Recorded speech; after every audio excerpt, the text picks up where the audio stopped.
man looking over. Hello everyone, Rivet here. So it's about time. We got some action going on in the garden, and it's time to share it with you. These here are the cucumbers that I think we talked about in the last garden update. You can see they're growing really well, that my wife planted. And on the back is those dyed snow peas that we never got snow pea 1.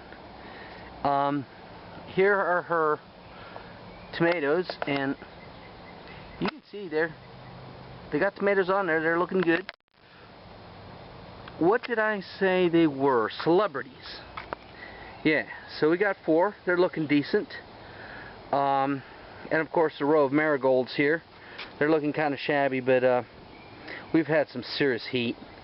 And tomorrow is going to be our first 100-degree day of the year.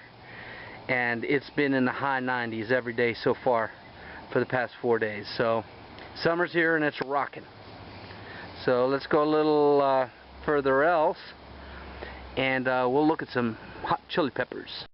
Okay, we're back here with the Yucatan White, that one that overwintered. That's the one that T. Mutter helped me out with the Azamax for the aphids, and Adam Ryan Clark helped me with a Super Cal for the calcium. It's looking good. I want to show you some of these peppers. It is laden, and these are the green ones. Okay, they're looking good. This is, as they start to ripen, the color they get. You see this kind of yellowish, creamy, and this gets that kind of custard color. The very first year I had this, they turned completely white, like an egg. And then they turned this cream custard color, and then they darkened up. And that's why they were called Yucatan Whites, because when they were ripe, they were, well, almost white. But this year, I'm not seeing any. Now, I don't think that they go from this color to white. But I can't really remember.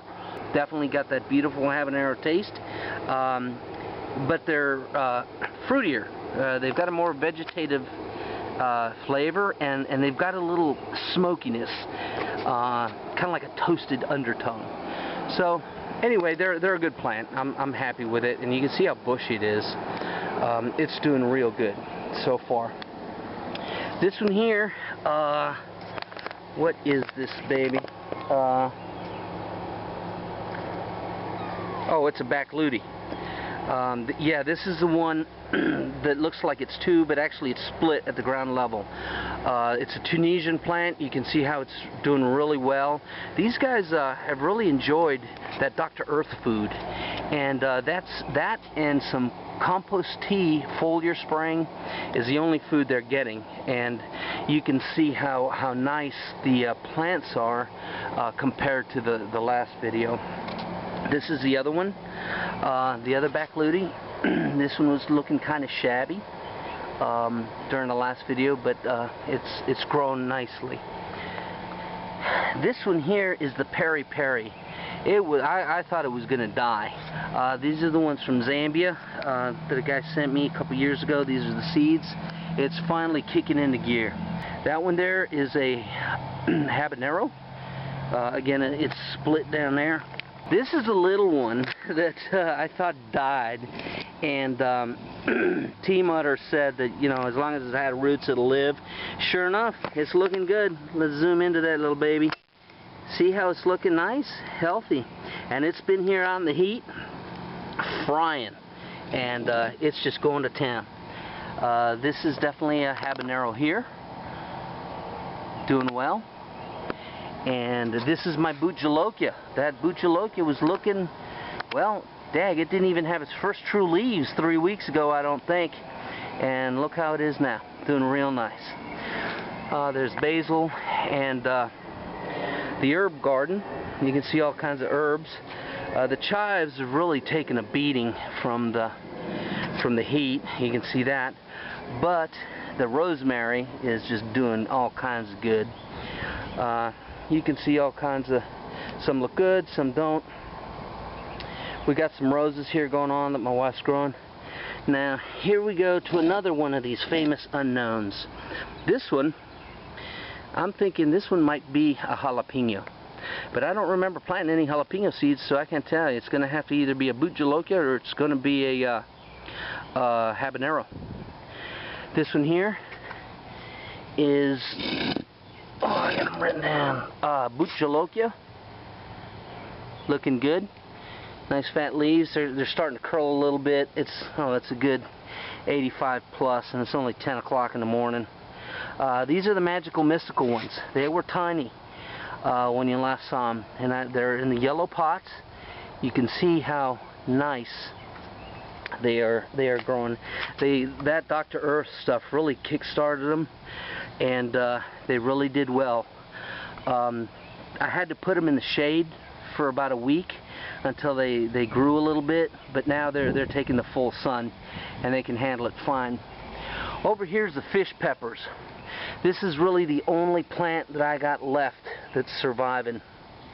It's doing well, and I told you I had these other seeds that I planted, and you can see them here. But thanks to Adam Ryan Clark's video, I'm going to take out this chunk, and I'm going to use his method of how to separate them, and I'm going to transplant those good ones into these other two pots, because of all peppers I'm growing this year, the fish peppers were the ones I wanted to see and taste. They're an old Chesapeake Bay heirloom pepper, and they're supposed to be really, really good. And this is my top pride and joy. This is the Bacluti, and this one was on its last legs, and it was the shabbiest looking Bacluti of all of them. And look at it, it's taller by a good, hell, almost 12 inches than the other ones. So it's responding very well, and all I can say is that Dr. Earth stuff is good, and the composting, and that's it. Here we are over here. You see those Italian heirloom cow peas. You can see I've got one row, two rows, and about 2/3 or half a row there. I didn't have enough peas to make 3 full rows, but you can see how nice they're doing. We got the onions and the potatoes. My kids tilled up some potatoes the other day. I didn't make a video, but we ate them and they were very good. You just can't beat homegrown potatoes. It looks kind of beat down because I watered it this morning under pressure, but you can see the leaves are just fine and glossy. And then the Swiss chard. We made Swiss chard chips yesterday, and they were awesome. The Small Town Gardener posted a video on how to make that. They were good. We really enjoyed that. And today we're going to make collard chips. So we'll be planning on posting a video on that later. Okay, over here you see our purple bush beans. They're doing good. No complaints there. They are so packed and lush. I just stopped foliar feeding them because I can't get through them. I know that there are 6 rows in there somewhere, but I stopped. We're just giving them water, and you can see how good they are.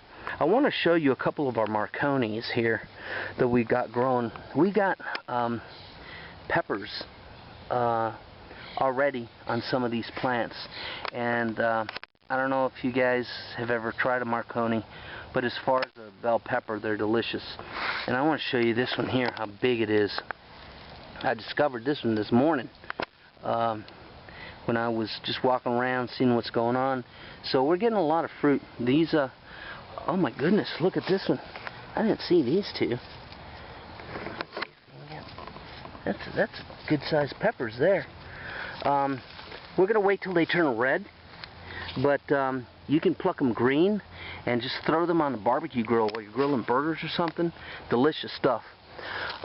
We've got tomatoes all over the place, and you know, I'm not going to bore you with a lot of shots of green tomatoes. You guys know what tomatoes look like. Just to show you how nice things are looking, you can see in there. So we're proud of that. Here you can see the okra going on, but first we got the 2 jalapenos here and here. Again, all they're getting is Dr. Earth and compost tea. We have the 2 tiburones here. These guys are already, hell, they're over 3 feet tall. They're between my belly button and my chest. So we got some height on these guys. And on the serranos, you can see we just got peppers all over the place.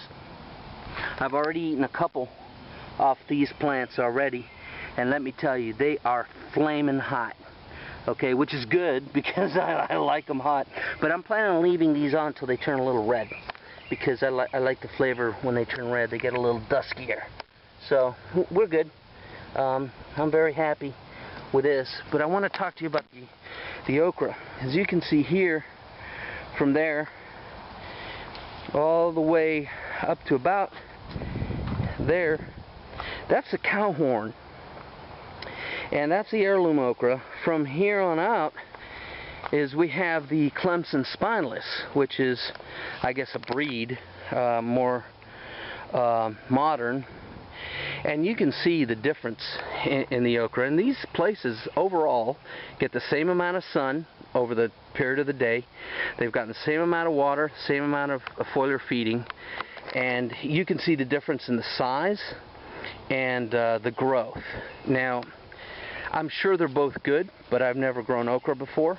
And since I have a side-by-side comparison that I can see, I can tell you right now, I'm liking cowhorn a whole lot better. It looks like a much more robust, healthier plant than the Clemson spineless is ever going to be. But if anybody's ever grown okra, let me know. I'm not dissatisfied with them. I'm just disappointed because I have two to look at side by side. I guess if I had grown Clemson spineless all by itself, I'd be happy with that too. But these plants just look so good and so healthy. They're going to be fruiting a lot quicker too. But anyway, that's pretty much the garden update. Things are looking good, if not weedy. I didn't weed, but that's okay. Everybody knows you get weeds in your garden. We'll take care of that. And I want to show you this last here unknown pepper, which I planted. This guy is getting nice and tall, and this one looks like a jalapeno, so that's fine. So anyway, thanks for joining me on the garden update, and don't forget to get dirty and enjoy the summer. Take care.